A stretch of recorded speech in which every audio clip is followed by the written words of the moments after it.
మిత్రులారా, ఈనాడు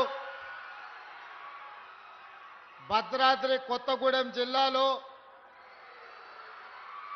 doctor Manmohan Singh earth sciences university ప్రారంభోత్సవ కార్యక్రమాన్ని ఏర్పాటు చేసి నాతో పాటు ఈ కార్యక్రమానికి ముఖ్య అతిథులుగా మిత్రులు ఉప ముఖ్యమంత్రి వర్యులు బట్టి విక్రమార్క గారిని, జిల్లా ఇన్ఛార్జ్ మంత్రివర్యులు వాకిటి శ్రీహరి గారిని, అదేవిధంగా రెవెన్యూ శాఖ మంత్రివర్యులు మిత్రులు పొంగులేటి శ్రీనివాసరెడ్డి గారిని ఈ కార్యక్రమాన్ని పూర్తిగా బాధ్యత తీసుకొని అద్భుతంగా ఈ కార్యక్రమాన్ని ఏర్పాటు చేసిన మిత్రులు పెద్దలు, సహచర మంత్రివర్గ సభ్యులు తుమ్మల నాగేశ్వరరావు గారు, అదేవిధంగా పార్లమెంట్ సభ్యులు, శాసనసభ్యులు, శాసన మండలి సభ్యులు, వివిధ కార్పొరేషన్ల చైర్మన్లు, ప్రభుత్వ అధికారులు, ప్రాణ సమానులైన ప్రజాపాలన ఇందిరమ్మ రాజ్యం తీసుకొచ్చిన వేలాది మంది మా యువ మిత్రులందరికీ కూడా మనస్ఫూర్తిగా అభినందనలు, కృతజ్ఞతలు. మిత్రులారా, ఖమ్మం జిల్లా కాంగ్రెస్ పార్టీకి కంచుకోట. ఈ ఖమ్మం జిల్లా సంపూర్ణంగా ఆశీర్వదించి అండగా నిలబడడంతో పొత్తులో భాగంగా సిపిఐ శాసనసభ్యులు కూనంనేని సాంబశివరావు గారిని ఈ ప్రాంతం నుంచి ఎన్నిక చేయడం ద్వారా ఈ జిల్లా మొత్తము ఈనాటి ప్రభుత్వానికి అండగా నిలబడి ఆశీర్వదించి ముందుకు నడిపిస్తున్న 2 సంవత్సరాలు పూర్తి చేసుకున్న సంబరాలలో భాగంగా డాక్టర్ మన్మోహన్ సింగ్ గారు ఎర్త్ యూనివర్సిటీని ఈరోజు ప్రారంభోత్సవ కార్యక్రమాన్ని ఏర్పాటు చేసుకున్నాం. ఈనాడు తెలంగాణ సమాజానికి ఒక అంశాన్ని గుర్తు చేయవలసిన బాధ్యత నా మీద ఉన్నది. ఆనాడు ఈ ప్రాంతం కొత్తగూడెం థర్మల్ పవర్ స్టేషన్ కోసము వందలాది ఎకరాల భూముల్ని ఈ ప్రాంత రైతులు ఇస్తే ఆనాడు అందులో సిబ్బందిని ఈ ప్రాంతం వాళ్ళని కాకుండా ఇతర ప్రాంతాల వారికి అవకాశం ఇస్తే మొట్టమొదటి తెలంగాణ ఉద్యమానికి పునాదులు పడ్డది పాల్వంచ ప్రాంతంలో అని చెప్పి ఈనాడు మనం గుర్తు చేసుకోవాలి.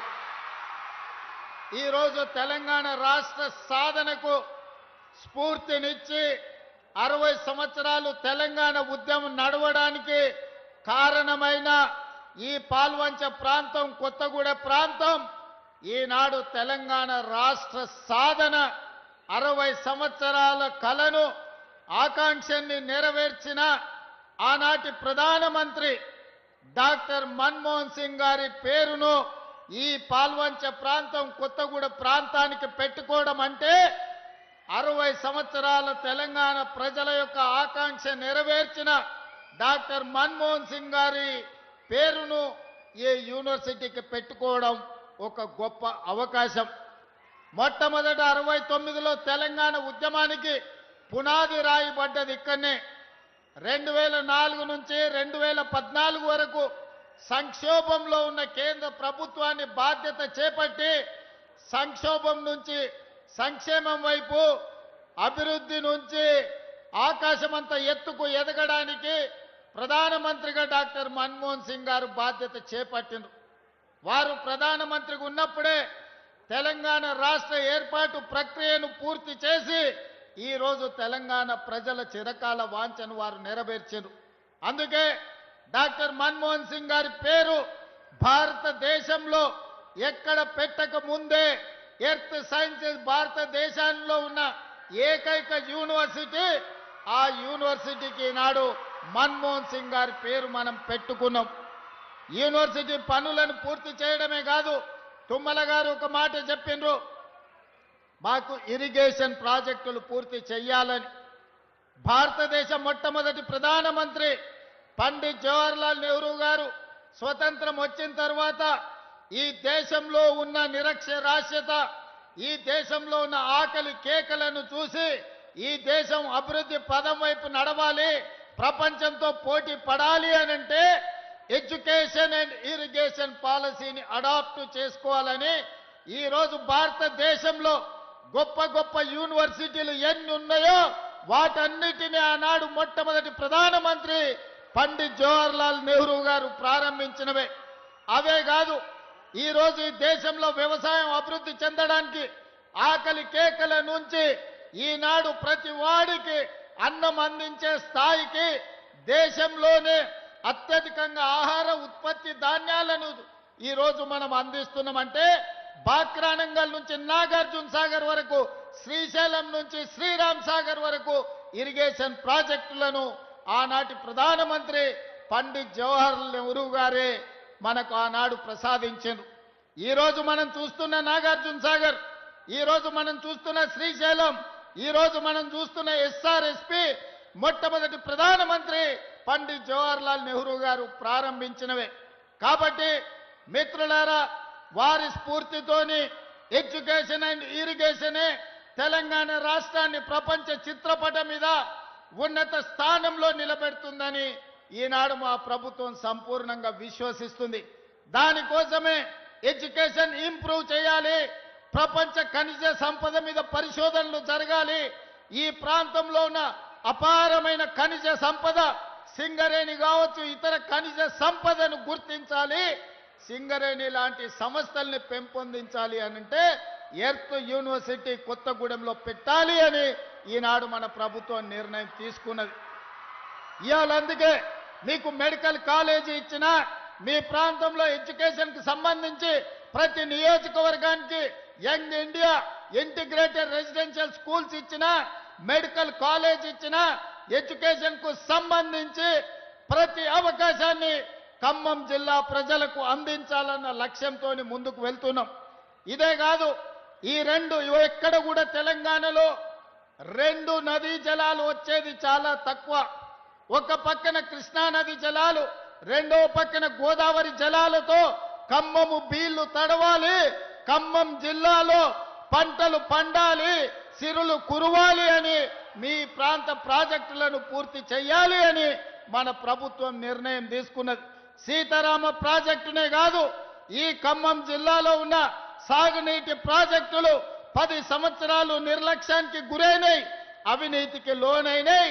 కేసీఆర్ ఇంట్లో కనుక వర్షం కురిపించినాయి తప్ప ఖమ్మం బీడు బొలాల మీద నీళ్లు పారలేదు. అందుకే ఈనాడు మిత్రులు బట్టి విక్రమార్క గారు ఆర్థిక మంత్రిగా, మిత్రులు పొంగులేటి శ్రీనివాసరెడ్డి గారు రెవెన్యూ మంత్రిగా, తుమ్మల నాగేశ్వరరావు గారు వ్యవసాయ శాఖ మంత్రిగా తెలంగాణ రాష్ట్ర ప్రభుత్వానికి నేను ముఖ్యమంత్రిగా ఉండొచ్చు. కానీ ఈ పాలనకు ఆయువు పట్టైన శాఖలన్నీ ఖమ్మం జిల్లాలోనే ఉన్నాయి. బట్టి విక్రమార్క గారు, తుమ్మల గారు, పొంగులేటి గారు అనుకుంటే ఈ ప్రభుత్వంలో జరగనిది ఏమీ లేదు.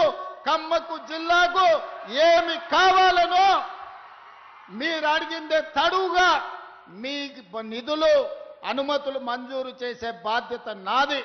అందుకే మిత్రులారా, వాస్తవంగా తొందరగా రావాలి, మీతో మాటలు పంచుకోవాలనుకున్నా, కానీ హెలికాప్టర్ సమస్య అందుకే ఆలస్యమైంది. కానీ ప్రజలకు రేషన్ కార్డు ఇచ్చినా, ప్రజలకు సన్న బియ్యం ఇచ్చినా, ప్రజలకు ఇందిరమ్మ ఇండ్లు ఇచ్చినా, మా ఆడబిడ్డలకు ఇందిరమ్మ చీరలు ఇచ్చినా, ఏ ప్రోగ్రాం అయినా ఖమ్మం జిల్లా నుంచే ప్రారంభించుకున్నాం. ఖమ్మం జిల్లా మంత్రులే నాయకత్వం వహిస్తున్నారు. ఈరోజు వ్యవసాయానికి, ఈరోజు ఇందిరమ్మ ఇండ్లకు, ఇందిరమ్మ చీరలకు నిధులు, రేషన్ కార్డులు, సన్న బియ్యం అన్ని కార్యక్రమాలను కూడా ఈ ప్రాంతం నుంచే ప్రారంభించుకున్నాం. భద్రాద్రి రాముల వారి సాక్షిగా ఖమ్మం జిల్లాను అన్ని జిల్లాలతో పాటు అభివృద్ధి పదం వైపు నడిపించే బాధ్యత నాది, నా మంత్రివర్గ సహచరులది. మీరందరూ ఏ విధంగా అయితే అండగా ఉండి ఆశీర్వదించినరో, 2 సంవత్సరాల క్రితం మీరు ఆశీర్వదించి ఓటేస్తే ఆ ఓటే ఆయుధంగా మారి ప్రజా పాలనను అందించి ఈ రోజు ప్రజలకు మంచి పరిపాలనను అందించడం. మంచి ప్రభుత్వం ఉంటే ప్రజలకు ఇందిరమ్మ ఇండ్లు వస్తాయి, ప్రజలకు సన్న బియ్యం వస్తాయి, ప్రజలకు ఉచిత కరెంటు వస్తుంది, ప్రజలకు రేషన్ కార్డులు వస్తాయి. మరి ప్రభుత్వం ఉన్నా సర్పంచులు మంచోళ్ళు ఉండాలి. మంచోడు సర్పంచ్ లేకపోతే, మంత్రులతో కలిసి పనిచేసేటోడు మీ ఊర్లో లేకపోతే, ఆపుకో ఫుల్లుకో మందుకో ఓటేస్తే గ్రామాలు దెబ్బతింటాయి. అందుకే ఇక్కడికొచ్చిన మిత్రులకు రాజకీయ కక్షలు మానండి, 10 సంవత్సరాలు అండగా నిలబడండి. తెలంగాణ రాష్ట్రాన్ని దేశంలోనే నెంబర్ 1 స్థానంలో నిలబెడదాం. రాబోయే సర్పంచ్ ఎన్నికల్లో తుమ్మల గారితో, భట్టి గారితో, పొంగులేటి గారితో కలిసి రాష్ట్రాన్ని అభివృద్ధి చేసి గ్రామాలను అభివృద్ధి పదం వైపు నడిపించే వాళ్ళను సర్పంచులుగా ఎన్నుకోవాల్సిందిగా మళ్ళీ వస్తా. పూర్తి స్థాయిలో చర్చించుకుందాం. మిమ్మల్ని అందరినీ కలుస్తా. సమయాభావం వల్ల మా వాళ్ళు చిట్టీలు ఇస్తున్నారు. హెలికాప్టర్ అర్జెంటుగా ఎగరాలి, ఢిల్లీకి వెళ్ళాలి.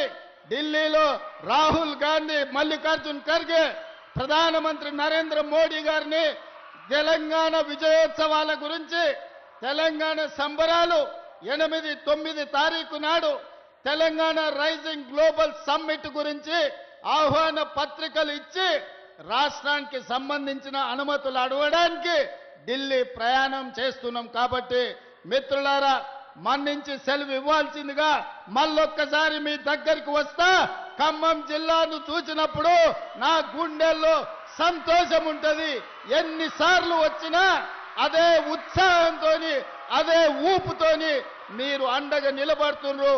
మీ ఉత్సాహాన్ని ఊపిరిగా తీసుకొని తెలంగాణ రాష్ట్రాన్ని అగ్రభాగాన నిలబెడతా అని తెలియజేస్తూ మీ అందరి దగ్గర సెలవు తీసుకుంటున్నా. ధన్యవాదాలు మిత్రులారా.